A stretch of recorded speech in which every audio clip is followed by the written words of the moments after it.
चलो गाइस, आज बताते हैं किसी संख्या का, कोई ऐसी संख्या जैसे कि दिया हो 5, 10, √7, √7, ठीक है, 0.7। तो इसमें हम लोग क्या करते हैं कि सबसे पहले इसको किसी आसपास की संख्या रही है, जिसे √5 लिखा है, तो इसको मिल सकते हैं √4 + 1, ठीक है। इसके बाद हमें क्या करना है, √4 में वो संख्या 1 मतलब y/2, और जो संख्या रूट उसको दोगुना करके लिख दीजिए बस। तो इसका हो जाएगा 2, y की वैल्यू 1, 2 × 2, यानी कि हो गया 2 + 1/4, यानी 2.0, 25 चौको 100, यानी कि 2.5, यानी इसका जो मान आ जाएगा वो 2.25 आ जाएगा। अब हम देखते हैं √10 का, तो हम क्या करते हैं, इसको 9 + 1 लिख सकते हैं। तो जो रूट हमारा आसानी से उसको आगे लिखा, प्लस जो सेकंड वाला मान है वो लिख लिया बटे 2, और जो रूट के अंदर मान था उसको एज इट इज़ लिख दिया। तो 3 + 1/, ये हो जाएगा अपना 3 12 का 6। तो हम काटेंगे तो 6 का 3 पॉइंट, इसको जो सॉल्व करें 10, तो 6 का नाम 6, 6 का नाम 6, करीब इतना मान आ जाएगा इसका। इसी प्रकार हम देखते हैं √7 का मान, ठीक है। अब इसको हम क्या लिख सकते हैं, इसको √9 - √2 लिख सकते हैं।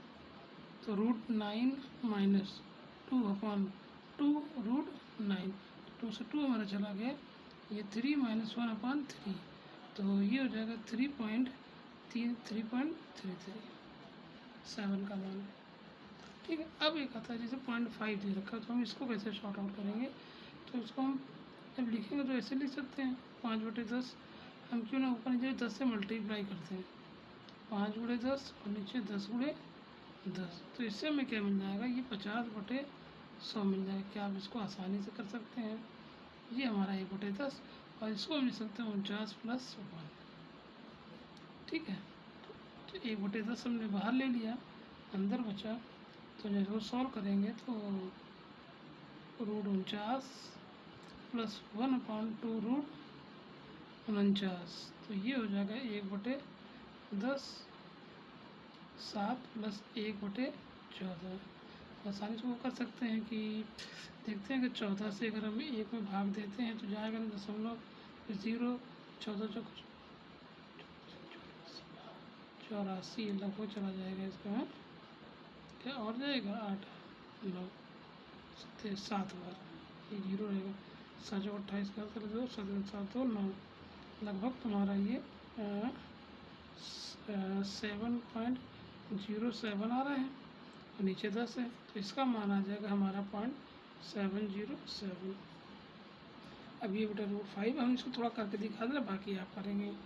तो इसको लिख सकते हैं ये हमने फिर से ऊपर नीचे 10 से मल्टीप्लाई कर दिया, तो नीचे आ गया 100। इसमें 1/10 मैं थोड़ा सा करके बता देता हूँ। अब इसको हम लिख सकते हैं जैसे 81 होगा, तो 81 माइनस मान 80 है, 10 11 है, 11। अब इतना आप सॉल्व करेंगे इस क्वेश्चन।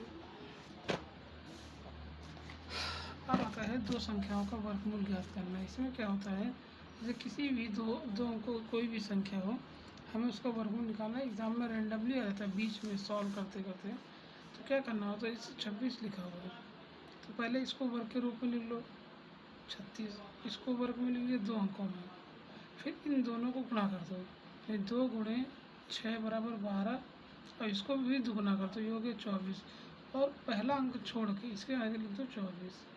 देखिए 6 4 3 7 7 तो 6, 26 का वर्ग 676 होता है दोस्त। अब आता है 27, तो इसको 2 अंक में 7 7 49, इसको 2 अंक में 0, और 7 दूनी 14, 4 दूनी 28, 9 8 4 12, 2 चले 4 दूनी 6 और 1 7। अब आता है 33, फिर से इसको 09 3 3 का 9 दूनी 18, 9 8 1039। अब लिखते हैं 65 का, 25 17 6 35 2 60, 5 2 6 दूनी 12 21। अब ये 45 का, ये आप मुझे करके बताइएगा। अच्छा, 5 वाले में एक ट्रिक होती है अपने पास में। सपोज कोई संख्या है हमारे पास 25, तो इसमें क्या कहते हैं, पहली संख्या का वर्ग और जो दूसरी संख्या उससे जस्ट आगे गुणा कर दो, 2 के बाद 3, 3 दूनी 6, जैसे हम एक और ले लेते हैं, 35 का हमने नहीं करा है, चलिए 75 का देख लेते हैं। 75 इसका हो गया 55 25, अब ये 7 है तो 7 के आगे आ गया 8, तो 7 56। ये ठीक है, थैंक यू।